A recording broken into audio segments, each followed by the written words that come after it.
Hi, welcome back to my channel Converse with a Smile. Just you, me, and a story today. No noise, no edits, no background music, and let's talk real. Do you still feel tired even after rest? The hidden emotion, exhaustions we ignore. Have you ever woken up still tired? You had 8 hours of sleep. You did not work overtime.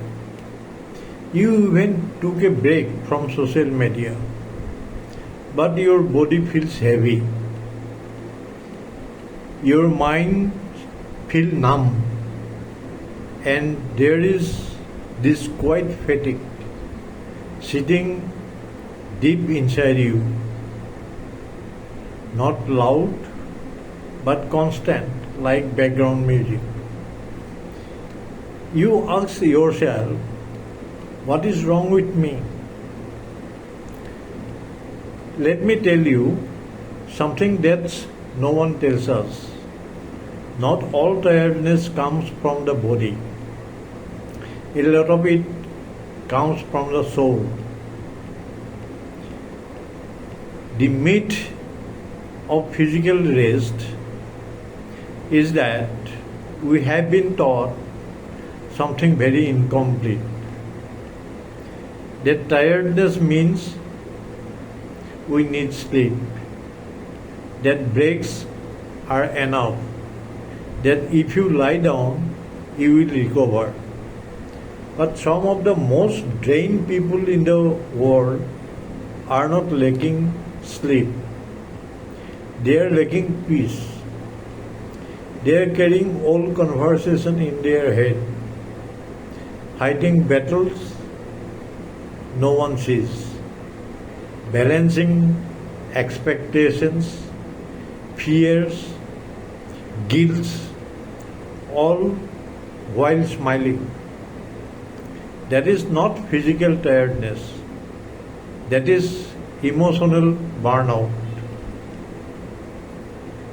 Why emotional exhaustion does not go away with sleep? Your body can rest in bed, but your mind, it rests when it is understood, when you feel safe, when you feel seen, when you stop pretending. But we do not allow that often, do you? We scroll, we perform, we say, I am fine, when we are not. We pile up feelings until they become fatigue. Emotional tiredness is not solved by 8 hours of sleep. It's solved by 8 minutes of honesty with yourself. Ask yourself, what am I carrying today that I do not need to? Whose voice is playing in my head? Who am I trying to impress? The quiet triggers of daily fatigue, let's name the invisible as energy leaks. Fake smiling or social acceptance. Overthinking every small mistake. People pleasing without return. Be strong for others when you are breaking inside. These do not leave bridges, but they exhaust you silently, slowly, and daily. No one claps for emotional labor, but it can leave you more drained than running a marathon. You do not need a vacation. You need alignment. Here is the truth most self-help books do not tell you. You do not always need a vacation. You need to stop lying to yourself. You need to ask, is the life I am living making me come earlier? Or is it just keeping me afloat? Because floating is not living, and surviving is not thriving. You need rest, yes, but not just from work. You need rest from judgments, from roles, from noises.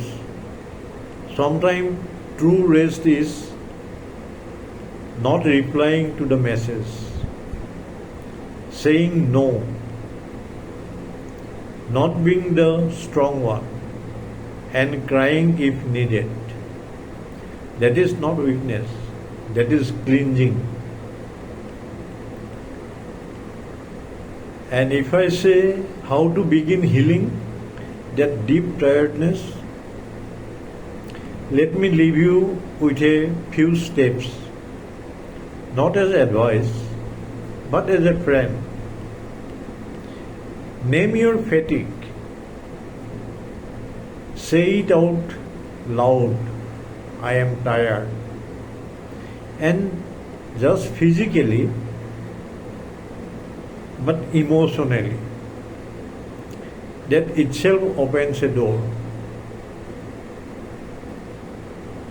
Rest without guilt. You are not lazy. You are healing. Limit emotional drains. Not everyone deserves access to your mind. Some people are energy theft in human form. Find one thing that nourishes you daily. A small walk, a notebook, maybe a real conversation. Accept that healing is slow. You did not burn out in one night. You will not revive in one either. But you will. I am sure about it. You are not weak. You are just human. And humans feel things deeply. So if you are still tired, do not just ask what you need to do. Ask what you need to stop doing. That is where the healing process started. Let's talk again next week. Until then, off the mugs when you can. Breathe and remember, no noise, no edit, just you, me, and the story. Thank you very much.